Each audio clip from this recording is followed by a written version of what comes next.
truth of God to manifest words.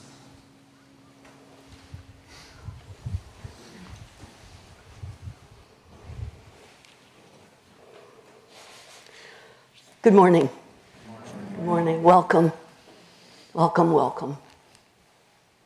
How do you meet, Zen Master Joshu was asked, how do you meet the challenge of environmental destruction and danger in these times? How do you meet this? One of his students asked him, and he said, welcome, welcome. So you wouldn't be here this morning but for your willingness to welcome and be welcomed by this place.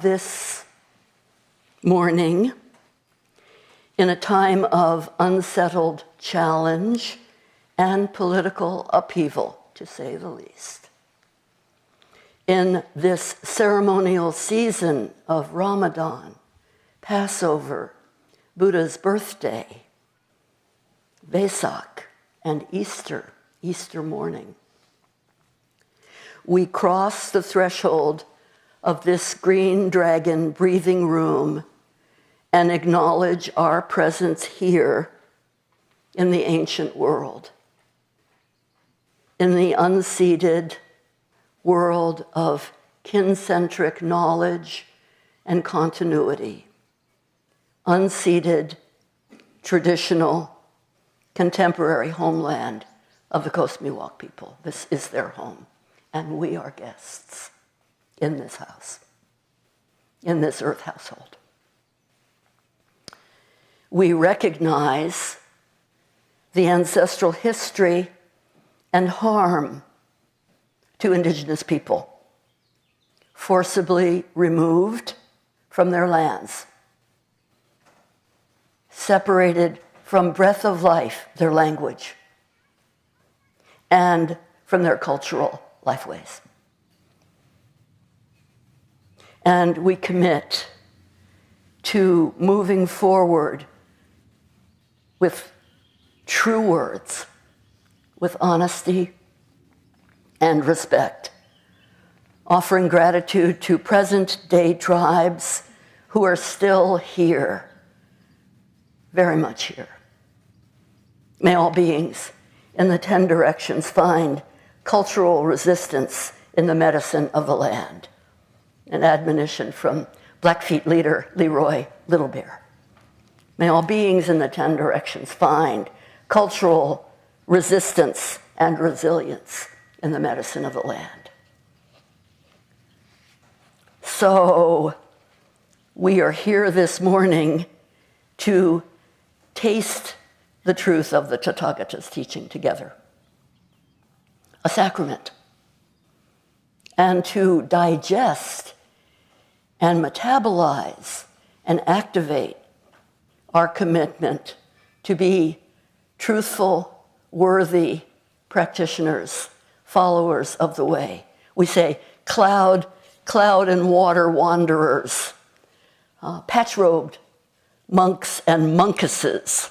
I love that. That was from an old friend, Vasha Fisk in San Francisco Center. She called us monks and monkesses. Patch-robed monks and monkesses willing to live and die together. Beautiful. Not grandiose, but a vow to live by and in the vow. Patch-robed monks and monkesses. This rice field robe we wear, either the okesa or the rakasu, is modeled after a rice field. Tiny patches sewn together, each stitch, each suture with the commitment to maintain continuity, continuous practice, and to be truthful and bold in our practice. So this is a big day in the life of the world, the Christian world. Not only is it, this is both Greek Orthodox Easter as well as other traditional Easter. They don't often come together on the same day. And this time also is a time of celebrating and remembering in a kind of aching way.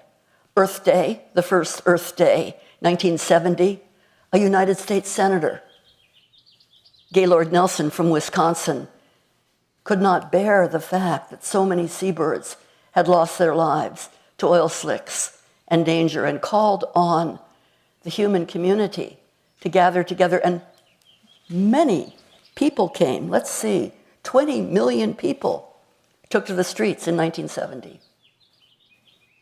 And we've been marking Earth Day ever since 1970, so more than 50 years. Last year, 1 billion human beings in 93 countries speaking for protection for the earth. So Earth Day.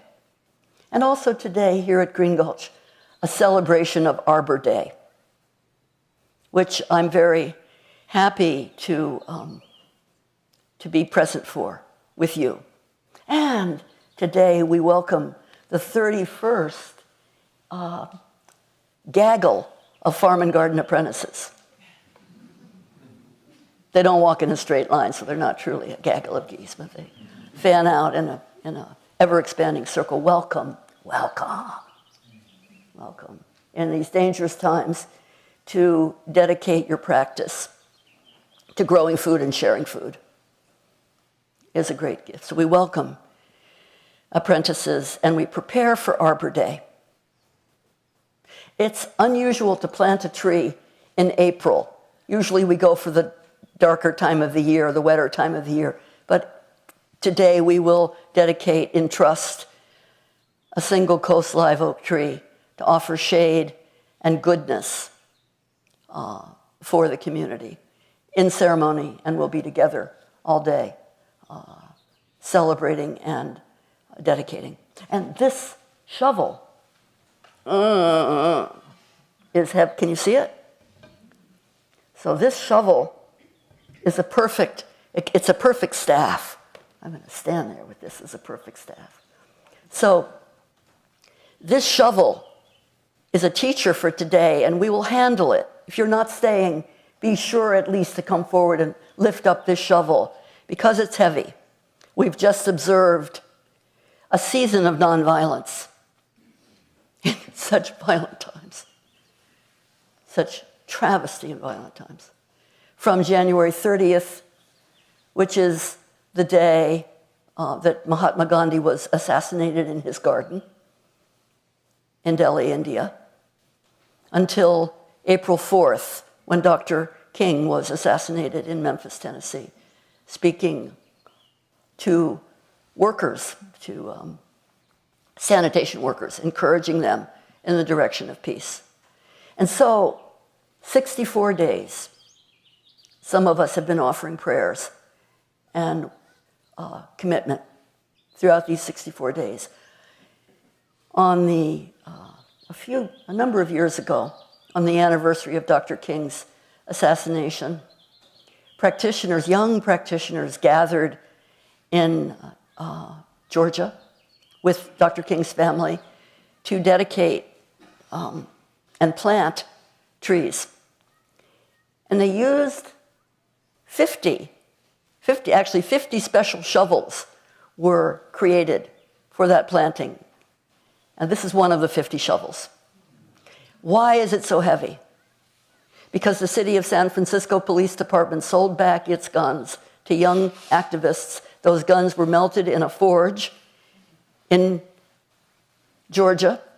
Dr. King's youngest daughter, who'd never handled a gun in her life, took a little white handgun, put it in the fire. It was melted and forged into these shovels. So this is a gun, the handle of the shovel.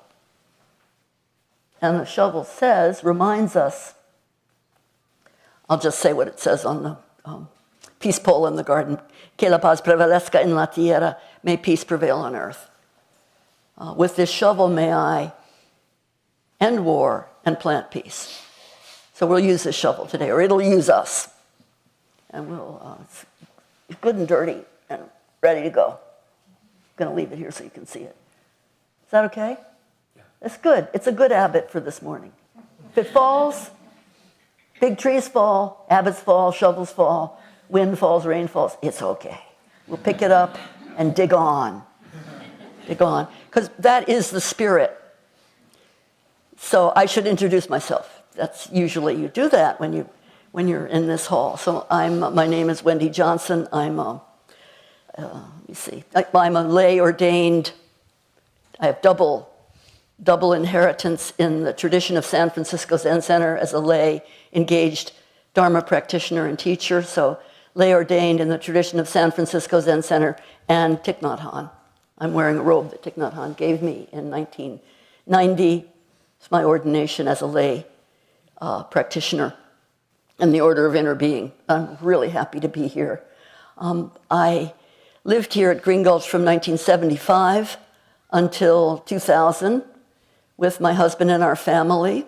And Peter and I were married in this sendo 49 years ago. We're 49ers. Passing the ball back and forth. Yeah. Touching down wherever we can. We were married here in this sendo 49 years ago. And we're also dedicated organic farmers in the tradition of regenerative agriculture, regenerative sustainable agriculture. We have been well taught, and we are ready to go. We celebrate the old growth forest because we are truly charter members of the old growth forest at this point. In 1970, right around 1976, when we first moved to Green Gulch, Dr. E.F. Schumacher, the author of Small is Beautiful, visited Green Gulch. And I remember walking around with some of the farm apprentices. That's what we were then, 1976. And our dear Dharma brother, Steve Stuckey, Mennonite farmer. We walked around with Dr. Schumacher, and he's the author of Small is Beautiful, Economics as if People Mattered. He's also been called a Buddhist teacher, and in fact, he trained with Mahatma Gandhi in the tradition of Gandhi. As a young person, he lived in India and wanted to write a book that gave rise to the field of appropriate technology and scale and context in alignment. Extraordinary human being.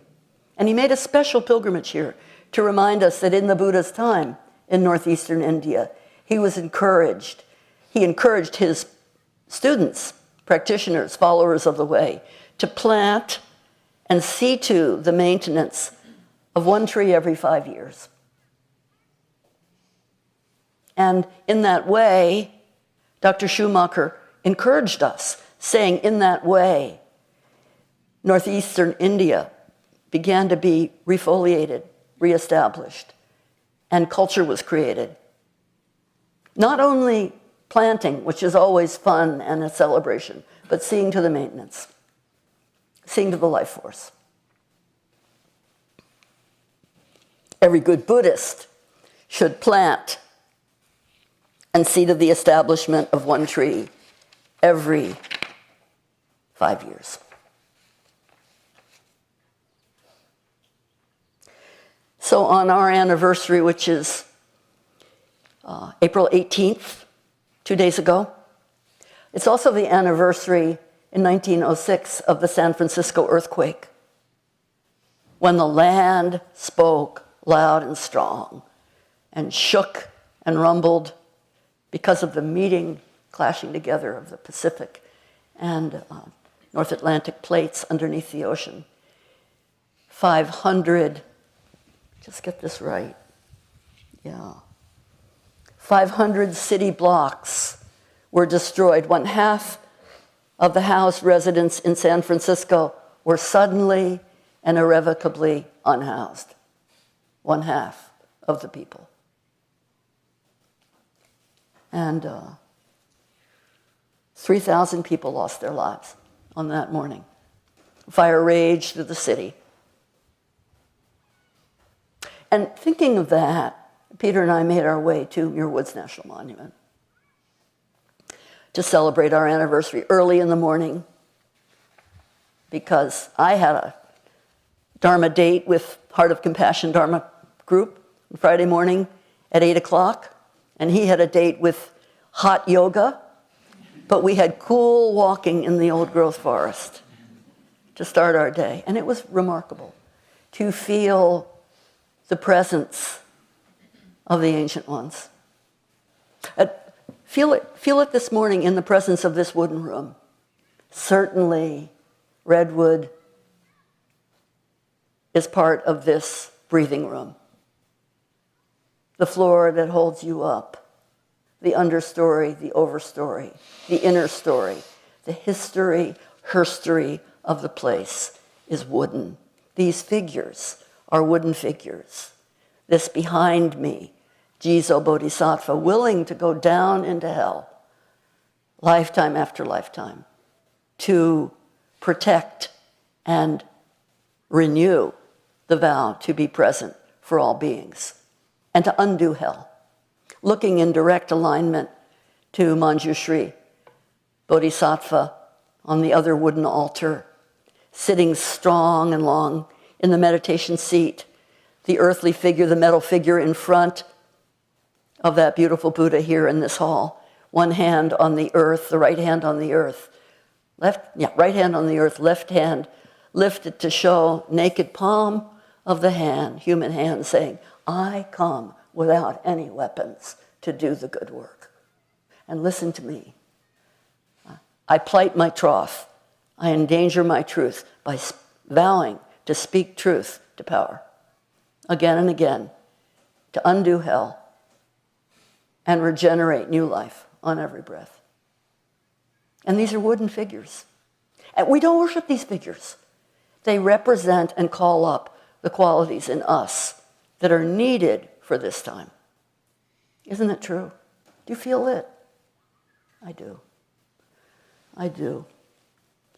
And you know, to walk in the woods is, each step is contradictory. That's so wonderful. Going against diction, going against common speech, going against routinized words, making words dangerous again, because they are so close and guided by truthfulness and the commitment to be truthful in these times. To honor truth, troth, and tree. They share the same root, obviously. A tree is truthful. I have a picture on our home altar of Thich Nhat Hanh and Arnie Kotler, founders of Parallax Press, sitting underneath a redwood tree. Tiny, they're in proper scale.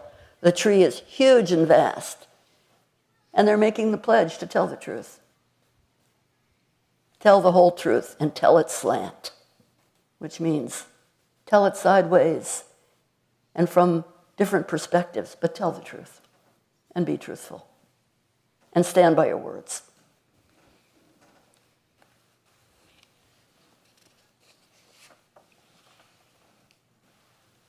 Dogen Zenji reminding us, I'm speaking of intimate language, intimate heart, and intimate action. So we walked into the forest to be refreshed, to be renewed, to be reminded, and to be revivified by the old world, by the old growth world. Not by a single tree, but by an ecosystem, by concentric circles of commitment. You look in the redwood forest right away, you meet the ancient ones. They're some of the oldest trees on earth, 4,000 years old. It takes a redwood tree, some of them, in your woods, almost 1,000 years. And that tree grows for that long, and it takes it that long to decompose and decay and feed the ground and the whole ecosystem of the forest. And if you inject red dye into the root system, into the lateral, not tapping, into the lateral root system of the feral forest trees, that red dye appears miles beyond the point of injection, showing a webwork, a network, a worldwide web, the true worldwide web, worldwide wooden web. Yeah. Oh yeah, that's what I'm talking about. That's what we hear when we go in the forest. And it was so quiet. In the dark forest, the birds were moving. I was very aware of the fallen trees, respectfully visiting the elders on the ground, coming apart in plain sight. And thinking of all the many years we've walked this forest. You know that there is in the Pacific Rim a ring of fire. We've fallen into a burning ring of fire. The Buddha says, everything, oh bhikkhus, is burning right now. Your mind, your hands, your eyes, your intention, and your appetite burning. At the same time, we bring down the cool, long out-breath of the old-growth forest. And in general living systems theory, these two motifs stand up and hold us. The living tree, as above, so below, giant trees with a huge root system reaching into the sky, and an underground root system that manifests and mirrors that same connectedness. And in ancient India, the teaching trees, you look closely at the teaching trees, at Sanchi and some of the other sites in the Buddha's time, and their leaves are burning. They're metabolizing energy and giving off light. But tree representing, not metaphorically, but dynamically standing and representing communication, interconnectedness, networking, dynamic balance, webs of existence, nested reality, contingency. This is important. We walk in the forest slowly enough and quietly enough to take in the truth of the Tathagata's teachings, to taste the truth, and to have it be amplified, magnified, offered in so many different voices. And we're listening. So the rim of fire. The rim of fire. This morning I woke up, I thought, the rim of fire. My husband said, what are you doing? Because, you're not supposed to research when you're giving the talk on that same day. It's early in the morning, and it's cold, and he makes a little fire in the grate. And he says, never mind. Gives me a cup of tea. The ring of fire. 750 to 900 active or dormant volcanoes ring the north, from the oceans in a kind of horseshoe, 25,000-mile circle, which traces the ring of volcanoes, including deep ocean trenches. 90% of the earthquakes of the world occur on this unsettled ground. We can be settled, but we settle in unsettledness. We can be settled, or we can be unsettled and still feel the truth and continuity of fire. Fire and earth together. Elemental truth. 25,000 miles. 90% of all earthquakes occur along this ring of fire. 452 volcanoes from the southern tip of South America, along the coast of North America, across the Bering Strait, down through Japan, into New Zealand. Convergent, transforming boundaries, where plates rub up against each other, subducting and giving rise to new life.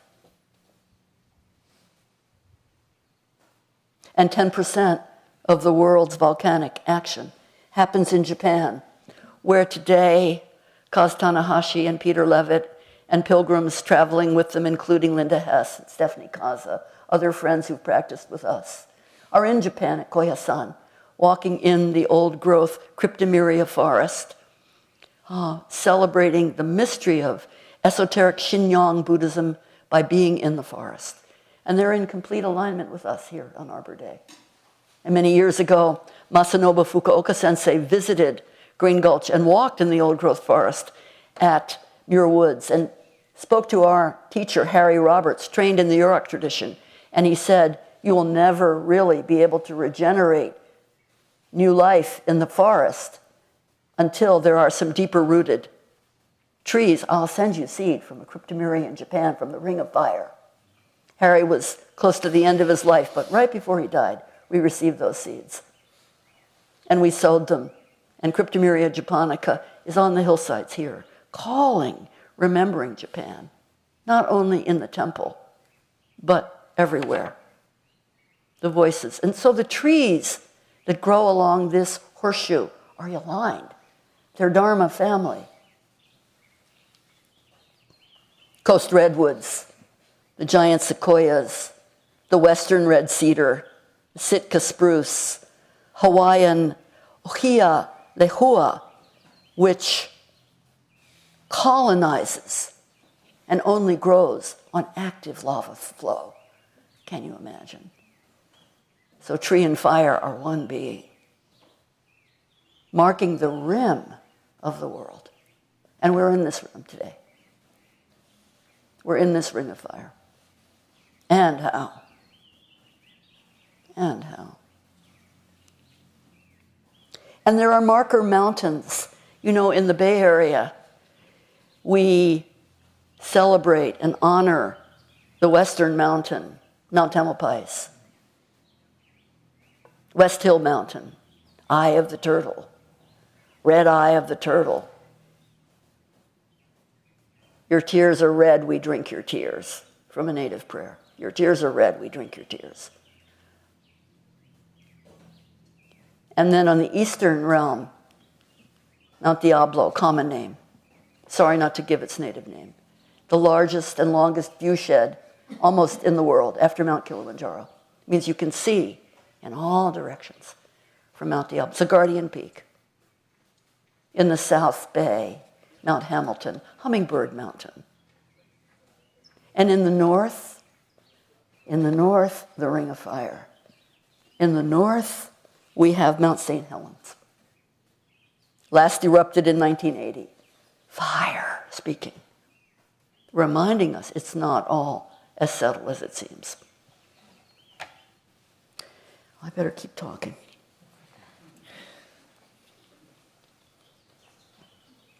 So for me, going into Muir Woods National Monument,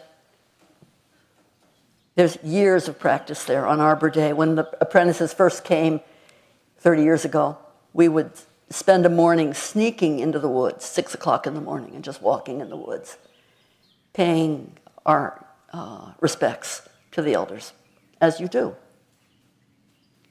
Do you know the United Nations, which was founded, and I know this is tricky terrain, anyway, founded 80 years ago.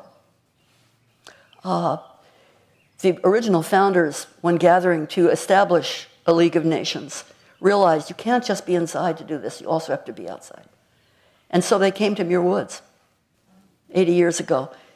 Unfortunately, they came in a time very close to the death of Franklin Delano Roosevelt, and instead took the opportunity to honor one of the conveners of the United Nations. So there's a plaque in Muir Woods National Monument honoring President Roosevelt and his work, understanding that you cannot have a League of Nations unless you have peace with the environment and truthfulness. So this spring is the 80th anniversary.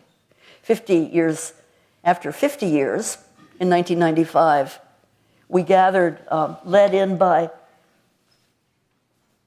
Southern Pomo leader Lanny Pinola, who's also a ranger, son of extraordinary mother. She gave birth to 16 children. Lanny was always a teacher. He led us into the woods with clapping sticks because he said, Native people don't like to go into the woods. It's where the spirits are. But I'll lead you because I'm a Native person and I have to be courageous, but it is scary going into the woods. And you know, 300 children, school children, had prepared bundles of prayers for peace, and they'd been studying with Lanny and working with Lanny. He said, I have to train them to walk like a fox into the woods and to meditate So they arrived on the 50th anniversary. They went into the woods. I was there, and I remember them going in slowly with their bundles and tying them all around the fence line of Cathedral Grove, where the plaque honoring founders of the United Nations is. And so as people came in, first there was, following, right before Lanny let us all in, there was a convocation of the flags of the world. And ceremonial way, each flag was brought out. Let's say, I want to make sure I get the language right. May there be peace. Let's say it's the Ukraine flag, blue and gold, ocean and sunflower, sky and sunflower, the flag of Ukraine. May there be peace in Ukraine. This is 1995. May there be peace in my heart as I carry the flag of Ukraine, and may there be peace in the world. It was a very long ceremony. The children were good. They were quiet. And after all the flags of the world, in we went. And each person in the convocation could choose, at the very end, could choose a bundle of prayer and take it out and consider what a child was offering. And I remember Elana Rosenblum later, also in Muir Woods National Monument, Israeli woman. Her son, at age 16 in 1997, her 16-year-old son was walking through Jerusalem, and suicide bombers exploded a bomb close to him. 100 pieces of shrapnel hit him. He was rushed to the Hadassah Hospital in Jerusalem, and a Palestinian doctor saved his life. 1997. They're friends. And Ilana's life changed. She began organizing peace walks. She came to Muir Woods in 2003, and we walked a long, long line of women, only women, offering prayer. Druze women, dancer Anna Halpern, activists, peacemakers. We walked completely silently through the whole length of the woods, offering prayer and commitment. And the forest takes in that prayer and gives it back. In 1905, William Kent, a wealthy philanthropist, spoke to his wife and said, "I'm worried about the continuity and protection of Muir Woods. I'm worried about it, and I want to protect Muir Woods." 1905. She said, "We can't afford this." He said, "We can't not afford this." $45,000. 1905. A citizen purchases the woods. 1906, the earthquake.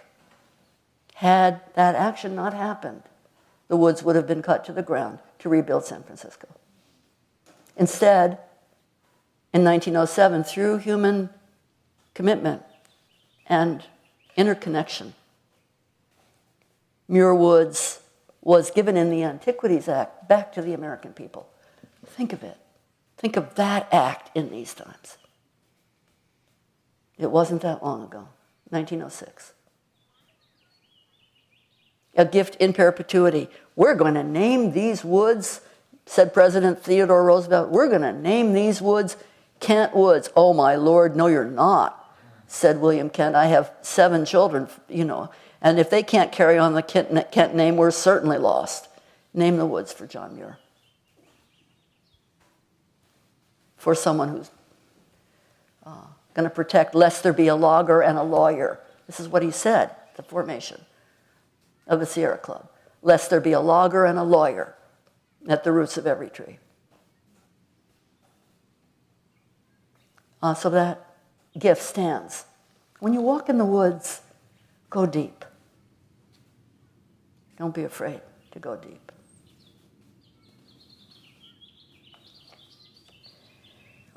Crisis, says Polish psychiatrist Kazimierz Dabrowski. Crises are keys for personal transformation. When human codes and established organizing principles are no longer valid, then only disintegration may allow for a more adaptive and resilient sense of inner being. This emerges from calamity. Calamity is the root system. Calamity, fire, is the home. And out of calamity and unsettledness and old codes no longer working, there is another possibility. A living systems that break down can and must reorganize at a more robust level and incorporate the breaking down experience. Be made of brokenness. We have a responsibility to dismantle certain patterns that are no longer viable in this world. They're man-made or mind-made, monomaya, and we can dismantle them and find trust, not a single species, but kincentric commitment, kindness. Trust it. Kaz, who's on Mount Koya, says, no situation is impossible to change. A communal vision, outstanding strategy, and sustained effort brings forth new change. Everyone can make a difference. No one is exempt. No being is exempt of responsibility. His 90th birthday, I had the deep honor of being present with him in Japan, first and only time to Japan, for his birthday. And what did he do? Raised money to protect the Brazilian rainforest with his extraordinary assistant standing right near him, everyone contributing to protect the old-growth forest and keep the world young and new, fresh, as Kaz says. Okay, I think you got it. I'm bludgeoning you, right? But that's good. Thank you for listening. Let me close with a story. I always like to say here in the meditation hall, quoting F. Scott Fitzgerald, draw your chair close to the precipice, and I'll tell you a story. So this is from Katagiri Roshi, one of our primary teachers at San Francisco Zen Center. I have a picture that I'll show you at Arbor Day of Katagiri Roshi and Thich Nhat Hanh standing together under a large tree in Minneapolis, embracing and recognizing each other. We've been studying Thich Nhat Hanh's precepts of the order of inner being, which were forged in war, 1964, in this season, Buddha's birthday season. Forged in war, these precepts calling on us. Here's core one, the middle one. He and Katagiri Roshi had an incredible time talking about this. Don't lose yourself in dispersion and your surroundings. Learn to practice deep breathing in order to regain composure of body and mind. Practice mindfulness, heart and mind together in the present moment. And develop concentration and understanding. And utterly linked to this precept, do not utter words that can create discord and cause the community to break. Don't use poison speech. Make every effort to reconcile and resolve every conflict, however small. Every conflict, however small. So Katagiri Roshi said, when you come together for practice period, and there's practice period happening here, yesterday a one-day sitting, practice period happening at Upaya Zen Center. They're in Sesshin right now. Practice period's time of ongo coming together to practice, living by vow. Katagiri Roshi said, then we're like So-Rin, a forest thicket. And all species growing together and creating a diverse forested ecosystem, a place conducive to life and to death and to life. So, Here's the story. You know, the Buddha, Shakyamuni Buddha, the tribe of the Silent Ones, lived in Kapilavastu in northeastern India, and nearby was the kingdom, I don't like to say kingdom, the kingdom of Magadha.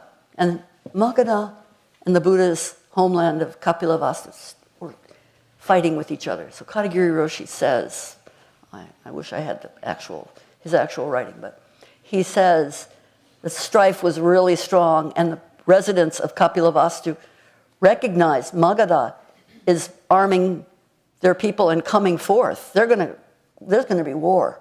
Can you do anything? Asking the teacher, the Buddha. And so the Buddha went out on the road, the crossroads. The bottom of the mind is paved with crossroads. He took his place at the crossroads, sitting under a completely dead tree in the heat of the Indian sun. And the armies came up and found him there at the tree, under the dead tree, and said, "What are you doing?" And he said, "I'm sitting here under this tree and feeling the cool wind of my homeland." And the army turned around. Not long afterwards, strife rose up again, as it does, and the armies headed toward each other. And the people called on the Buddha to serve again and to stand up and to do something. And he just went out and watched what happened, and watched as war tore apart his community. What is the teaching? Katagiri Roshi was asked, what is the teaching of this? That real peace is not a matter of discussion. That wasn't a transactional move for the Buddha to sit under a dead tree. That was his response. And real peace has to begin in each of us. So it's a dangerous proposition. You know, the word vow, living by vow and living in vow. Vow, for us in Thich Nhat Hanh's lineage, vow is an acronym for veterans of war. Veterans of war live by vow. They have a light at the tip of the candle. It can be snuffed out in a minute because they've seen what it means to not stand by your words and not be peace yourself. So,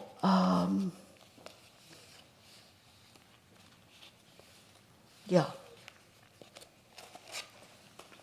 There's so much more to say. It's going to be wonderful to hear from you. But let me close with, I have a poem here to close. Yeah.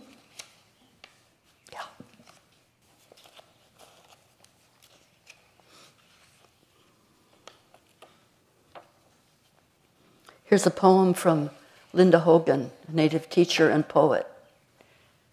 Dr. William Carlos Williams says, it's difficult to get the news from poetry. It's really difficult to get the news from poems. But beings die every day for lack of what is found there in poetry. So let's let the poet, a native writer, have the last word. Walking, I can almost hear the redwoods beating and the oceans somehow above me here, rolling clouds, heavy and dark. This is a world of elemental attention, of all things working together. Katagiri Roshi would always say, total dynamic working. Of all things working together, listening to what speaks in your blood. Whichever road I follow, I walk in the land of many gods. And they love and eat one another. Suddenly, all my ancestors are behind me. Be still, they say. Watch and listen.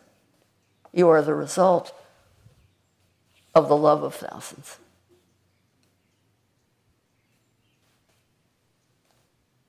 We are the result of the love of thousands. So be a true person. Be a true human being. Every one of us, if we pledge anything today, to stand by our words, to be truthful, to be unafraid to admit who we are, to be renewed, to be broken open, to come apart, and be recombined. And we don't do it in order to get that, but because we are the result of the love of thousands. So, thank you for your attention. It's a little after 11. We have 10 minutes or so. Are we going to chant? Help me. You will chant after question. Thank you. We will do what this deep Dharma brother, this patch-robed wind and water wanderer, cloud wanderer says today. That's to me. So we have a chance to harvest. Anything you'd like to bring up? Anything. What's most alive for you? Anything. Put your hand up and you will be found. Please. There. Nice and loud so we can all hear. Thank you, Wendy. You're welcome. How do we settle in unsettledness? How do we settle on it? How do we settle in unsettledness? Yeah. It's not worked out, is it? By being unsettled. There is not a threshold or a gate or a Dharma remedy or a transaction that we can do because it's horribly uncomfortable. And we don't want practices that cut the nerve of compassionate action. We need that compassionate action right now. But we're also not striving toward being unsettled, right? We want to be as still as we can so we can respond. It's really dangerous. And you know what? Everything's out of balance. It's dynamic balance where each step you reestablish. 20 people crossing a bridge, 20 bridges, 20 people, 20 crossings, not one way. You know this.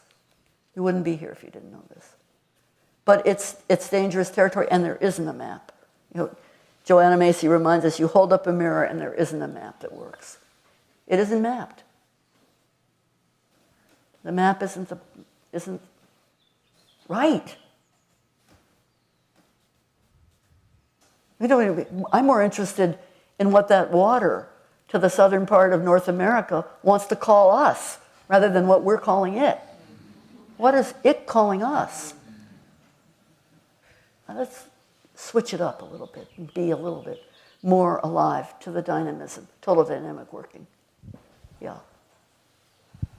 And not get sleepy. What else? Hi, yeah.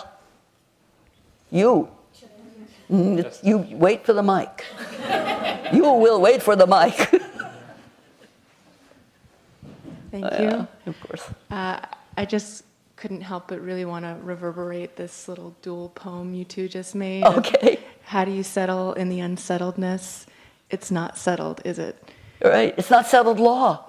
Right. But just all the double entendre, I'm going to be saying it all month. So I just wanted to say it back out loud. It was Thank you. really touching. Thank you. Thank you. Poet Haiku Master Basho said, the white bait opens its black eyes in the net of the law. It's not settled. The white bait, get this one, the white bait opens its black eye in the net of the law to see a new way. Basho. Yeah. Hi. Hi. Good morning. Good morning. Yeah. I'm always expanded when I hear you speak. Thank you. Thank you. And after my last session, I felt my being be pulled to the garden every day. Yeah. No matter how tired I've been. And yeah, I missed a part where you said Buddhists must find themselves in the garden. I don't know what you said, but were you inviting us to be with the land more? Like, Yeah, I mean, as I'm a lay practitioner, and one reason my husband and I practice as dedicated lay students of the Dharma is because we're also growing food. We're busy. Mm-hmm. It doesn't mean that good, beautiful monks can't be ordained and also grow food, but some of us have to really keep going. And the garden, it's every day there's something. Yeah. Mealybugs. Yeah. And there's no ants saying, no, I yeah. can't come out today. Yeah. I'm sorry. Exactly. Can't come out today. The strawberries want I'm water busy. I have to every pray. day. Yeah. I have to pray for you. So true. Because the garden preys upon you Yeah. to be present. Yeah. So, I mean, maybe that was a little kind of, I think you catch my drift. If it calls you, you will come. Yeah. Yeah. If you're called, you will come.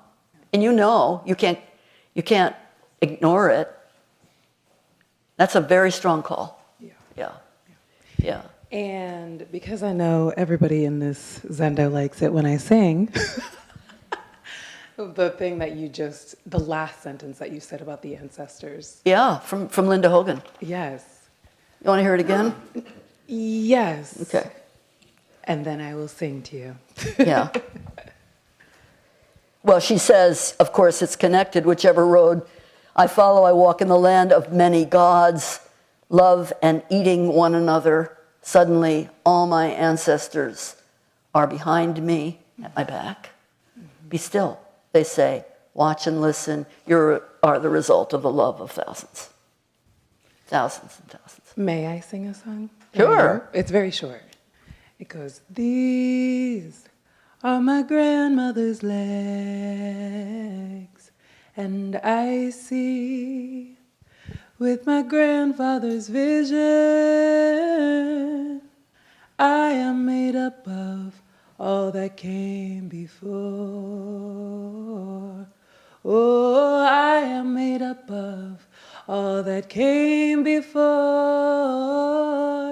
and I will leave it all behind to you. I will leave it all behind to you. Thank you. Wow.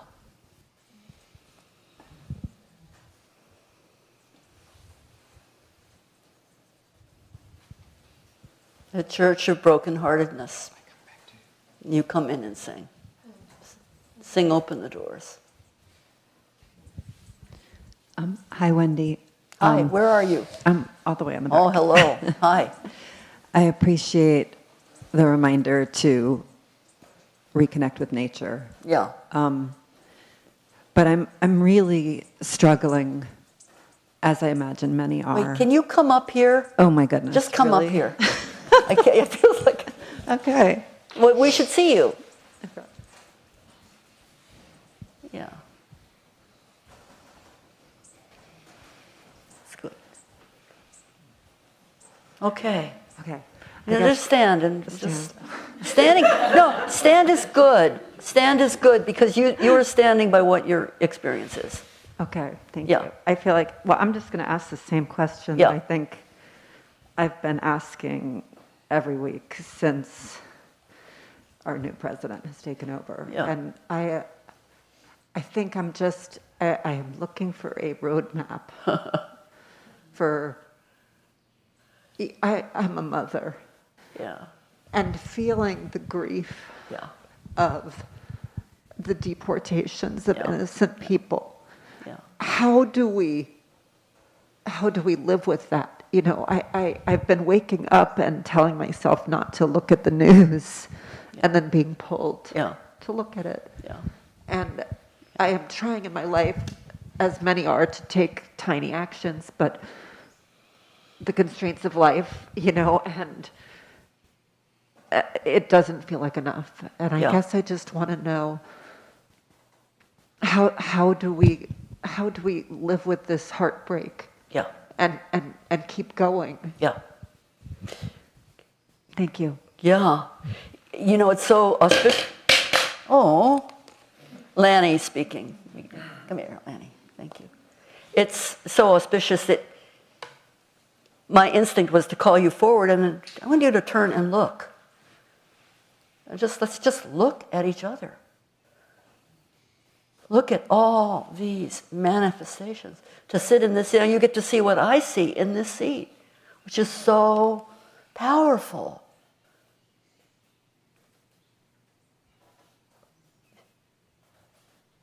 There are so many beings here that are part of you.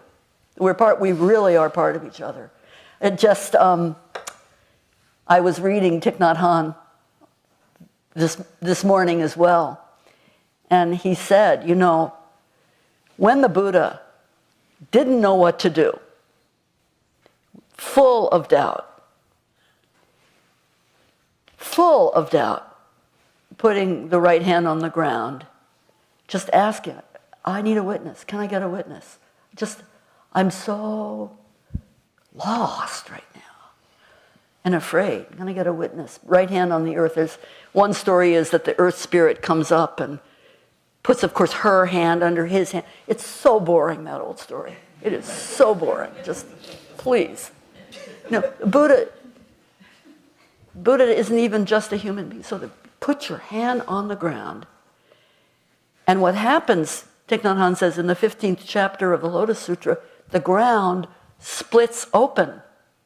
And what happens? Bodhisattvas come up out of the ground.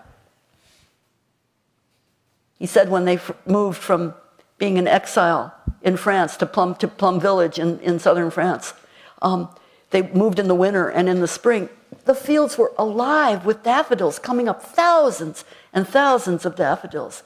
And he thought of bodhisattvas coming up out of the ground to do the work together. More than human. So please trust that. Trust that truth. We need you. We need each other, especially when we're broken open and don't know where to go. Okay. Yeah. Thank you for the question. Yeah. And the song. We have one more question. Or comment. Yeah, hi. Hi, thank you so much. You're welcome. Appreciate your wisdom. You're welcome. This wonderful lady who just came up stole my thunder a little bit. But I just wanted to ask for any thoughts or recommendations when it comes to, we have various perspectives in this country right now. Yeah. Some that seem to be based in anger or hate. Mm-hmm. And wondering what your thoughts or recommendations with regard to how we can come together more and build bridges. Yeah. Well, it's a wonderful primary question, right? Primary observation. I mean, really today's talk is dedicated to standing by your doubt, confusion, desire for a question like that. And then you wouldn't be here if you didn't also share the commitment to find a way to offer intimate language to the world. Not just to other human beings, but some kind of pledge, vow to the veterans of war that are in the plant kingdom in the old growth forest.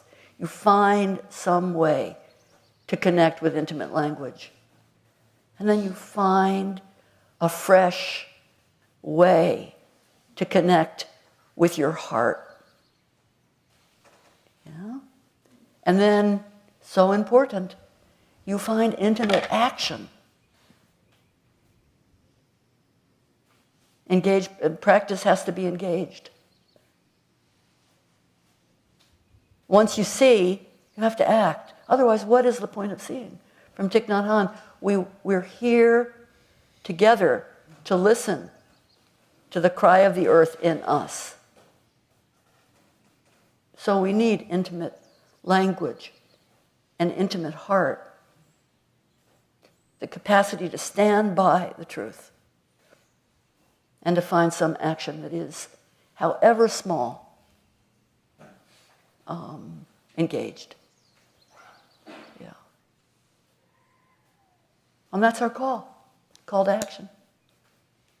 And of course it's changing. It's got to change, otherwise it calcifies. These ancient beings, some of the strongest trees on earth, are growing out of fire, fallen into a burning ring of fire, and teaching truth again and again. So we can really listen intimately without knowing what to do. Okay? Oh, it's enough. Thank you. Yeah. Dayenu. It's enough. So real gratitude to the many beings that keep this temple open. And they're here. Really thank them. Today's a great day to support them, to support this work, and keep it strong and true. And let this gateless gate be your temple anytime you need to be in a quiet place. The doors are always open. You can come at night. You can come anytime. You are the result of the love of thousands. We are the result of the love of thousands. Okay. Oops. Okay.